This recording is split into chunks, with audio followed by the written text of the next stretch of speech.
घेईल आणि या प्रशासनाला फडणवीसला कळेल की शेतकरी रस्त्यावर उतरलेला आहे आणि जर संख्या कमी राहिली तर आंदोलनाला काही महत्व नाही आहे. म्हणून माझ्या शेतकरी बांधवांना आहे की या ठिकाणी पायाला पाय लावून त्या ठिकाणी आंबोड्याच्या सभेला मोठी गर्दी आपल्याला करायची आहे.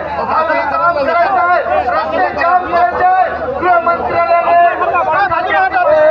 दखल घेतली पाहिजे आणि तातडीने आपल्या मागण्या मान्य केल्या पाहिजे. त्याच्यासाठी शिरपूर गावातील सर्व शेतकऱ्यांना मी विनंती करतो, सगळ्यांनी सोबत जायचं आहे.